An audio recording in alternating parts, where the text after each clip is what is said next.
Polisi sampai kadang-kadang takut. Saya tidak disuruh truk itu turun seberang, turun. Duduk di sini, nurut mereka. Pawangnya. Jadi pawangnya. Pawangnya bonek ya. Jadi kalau insya Allah di Surabaya sudah boneknya sudah Dina.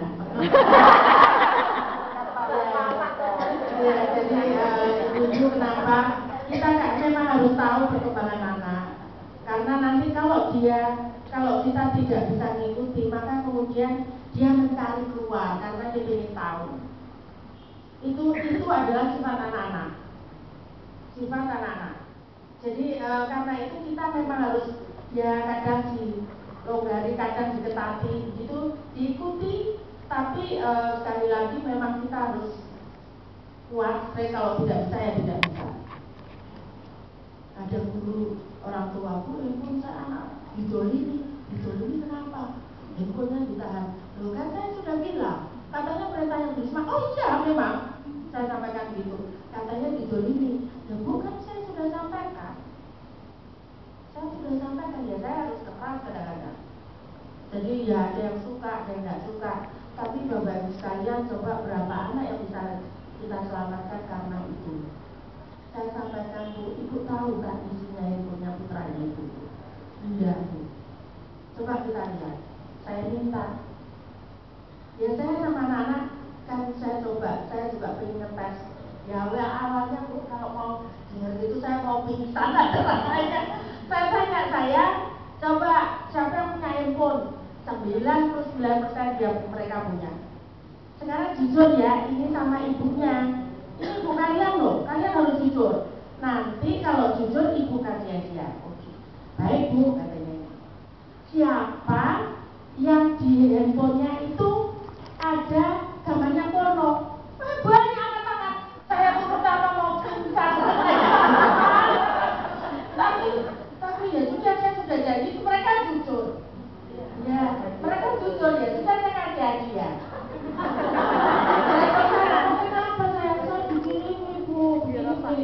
Nah, ibu tadi yang ngomong didolimi karena ibunya ditangkap, kita buka Bu mari. Ibunya pingsan. Jadi ibu mari kita bersama-sama. Saya yakin dan itu Bu, itu bukan anak SMA, itu anak SMP, baru kelas 1 kelas 2. Justru di usia itulah kenapa saya pernah dikatakan ada seorang politisi ngomong ke saya, Bu Risma itu kan tebar pesona. Loh ngapain saya tebar pesona ke anak SD?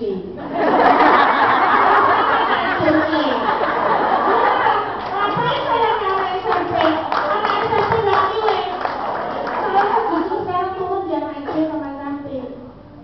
Bayangin Bu, saya sekarang harus belajar ngomong sesuai dengan anak SD. Coba bayangin. Kalau PAUD saya nggak buat diajak nyanyi itu selesai sudah.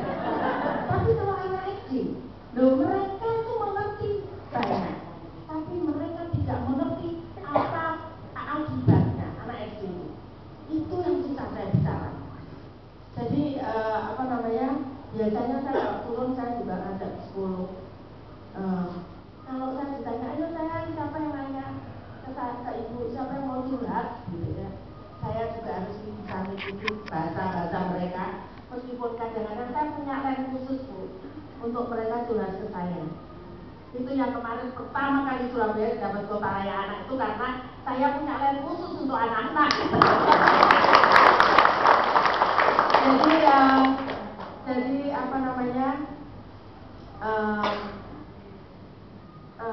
dan bahasanya itu kan bahasa anak-anak itu kan susah. Saya mumet ini bahasa opo. Tapi sekarang karena sudah sering, jadi saya sudah kenal bahasa mereka. Jadi saya sudah tahu. Jadi itu ibu-ibu saya hanya menyampaikan siapa lagi kalau bukan kita yang akan menyelamatkan anak-anak kita. Ya, memang berat bagi ibu-ibu saya tahu, tapi bukan tidak bisa. Dengan kita menyelamatkan anak-anak kita, maka kita akan menyelamatkan bangsa ini. Dan saya sangat yakin itu. Karena itu saya terima kasih diundang ke sini di antara yang hebat yang membantu bagaimana membawa anak-anak kita menuju masa depan yang gemilang dunia dan akhirat. Saya kira demikian, terima kasih. Saya kalau Sabtu Minggu tanggapannya lari. Saya tadi habis subuh jam 5 lebih 10 sudah berangkat. Nanti habis ini di sini jam 8, jam 9 ada, jam 11 ada, jam 1 ada, jam 3 ada, jam 4 ada. Kalau di Jakarta nggak mungkin Bu ya, acara sebanyak itu ya. Sudah lama di jalan ya Bu ya. Saya kemarin malah kemarin Sabtu, hari Sabtu itu tiap jam. Coba Bu, bisa Bu di Surabaya masih ya? Iya, masih lancar ya. Ya. Kalau Surabaya terima Ibu hebat-hebat seperti ini memang saya. Sama pemimpin seperti ini. Sama. Beban saya terus terang berat Ibu. Saya katakan kalau mau buat kota ini bagus gampang, buat nggak banjir gampang. Insya Allah bisa. Bukan saya sombong, tapi insya Allah bisa kalau ditangani sungguh-sungguh. Tapi bagaimana membawa masa depan terutama manusianya, itu yang PR saya. Iya, PR. Itu apa namanya? Saya spare Bu. Saya siapkan waktu saya. Kadang sehari 1 kali ngajari anak-anak, kadang 2 kali ngajari. Kalau masalahnya anak-anak itu berat, saya ngajar itu tidak kuat sudah. Aduh, off dulu, saya tidak kuat kalau berat masalahnya anak. Jadi kalau siapa yang mau curhat sama Ibu itu antri Bu, sampai 10 sampai 15 anak. Betul. Dan karena kadang saya kan turunnya di SD nanti, dia nggak mau cerita itu, karena dia nggak tahu. Mengerikan ya Bu, mengerikan sekali. Jadi saya kadang-kadang gimana gitu, tapi kan saya harus tegas gitu. Karena kalau saya tidak tegas, mereka malah nggak ngomong ke saya.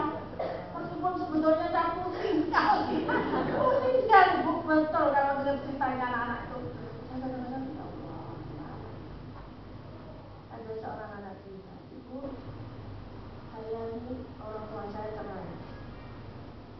Ibu saya nikah lagi dengan orang pengguna narkoba. Iya. Ibu saya ikut Bu, tapi saya tidak mau ikut Bu.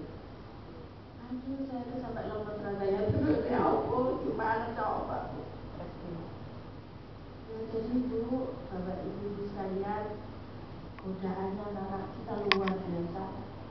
Tapi kalau kita bisa menjaga anak kita, saya yakin bangsa Indonesia akan menjadi bangsa yang besar. Amin. Saya kira, mohon maaf, saya harus bergeser di anak-anak.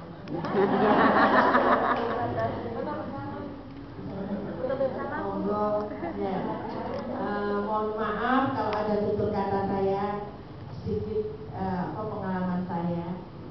Kadang-kadang juga tidak enak, kadang-kadang juga enak. Kalau sudah ketemu anak-anak yang baik-baik itu rasanya tuh dunia milik saya.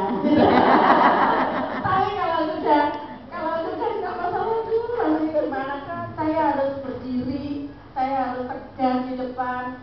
Nah, meskipun kadang-kadang ibu-ibu mungkin ya tahu saya kalau anak-anak, jadi kalau ada pemilihan presiden atau apa yang milih anak-anak saya menang.